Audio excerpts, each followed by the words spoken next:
Le premier ministre Justin Trudeau s'est rendu à Londres où il s'est joint à la délégation européenne pour un sommet sur la sécurité. Sur place, le premier ministre a eu un entretien aussi avec le roi Charles. Il a été question de la souveraineté du Canada. Ce n'est pas anodin, évidemment, dans les circonstances. Alors, nous recevons notre panel de journalistes. Vous les connaissez. Catherine Lévesque, courriériste parlementaire au National Post, et Christopher Nardi, courriériste parlementaire au National Post également. Bonsoir à vous deux. Bonsoir. Bonsoir. Alors, le Canada était le seul pays non européen à être représenté. Le premier ministre Trudeau s'est un peu invité, on va dire, à Londres. Pourquoi c'était important pour lui? Commençons par vous, Catherine.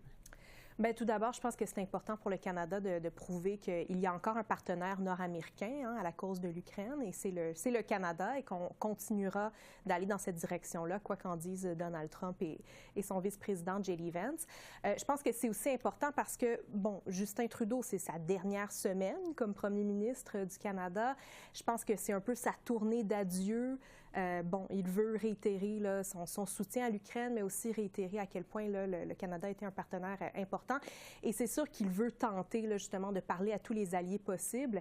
C'était aussi sa dernière occasion pour parler au roi Charles, pour pousser là, cette idée que il faut défendre la souveraineté du Canada à un moment où on est attaqué là, par les États-Unis. Donc voilà, je pense que c'était vraiment là, la dernière opportunité réelle que M. Trudeau avait de démontrer son soutien à l'Ukraine, mais aussi de faire en sorte qu'on essaie là, de se rapprocher de nos alliés européens. C'est un peu la démarche de la dernière chance, finalement. Un peu. Puis, essentiellement, on avait une absence notable qui est l'administration américaine. Évidemment, c'était un sommet européen, mais la défense de l'Europe, jusqu'à date, dépendait énormément, ou dépend encore énormément de la force militaire américaine, la présence américaine.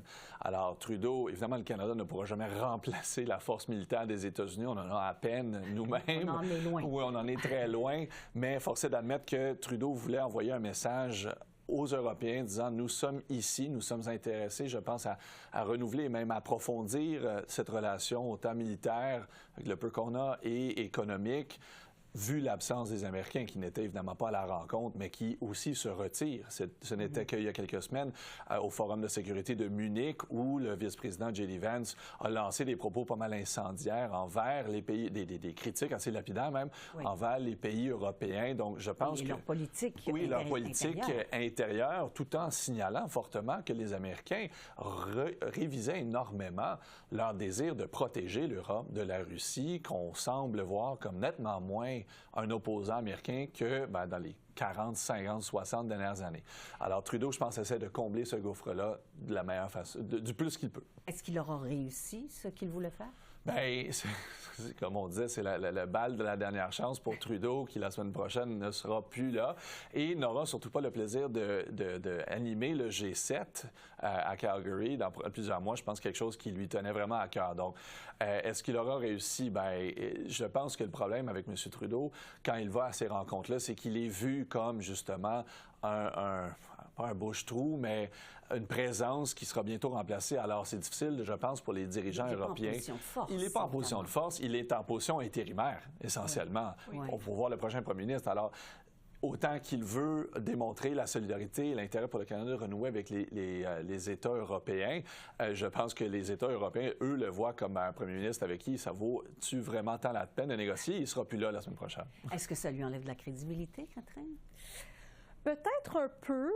C'est sûr qu'effectivement, il ne sera plus là bientôt. Mais en même temps, moi, je vois ça peut-être ça d'une façon, est-ce que M. Trudeau, c'est sûr qu'il va continuer, je pense, de s'engager sur la place publique après qu'il soit premier ministre. Peut-être qu'il aura un poste à l'international. Peut-être qu'il voudra entretenir ses contacts qu'il a en Europe et partout à travers le monde. Donc voilà, je pense que c'est quelque chose qui est important à souligner, effectivement. Est-ce que ça va être un peu son héritage, ça, Justin Trudeau? Finalement, après des années comme premier ministre, comme on se souviendra inévitablement de Doug Ford comme Monsieur Canada, ça va lui rester cette étiquette. Est-ce que le legs de Justin Trudeau sera celui qui sera allé cogner à des portes à l'international pour essayer d'obtenir davantage l'attention des pays alliés et défendre la souveraineté du Canada, Catherine?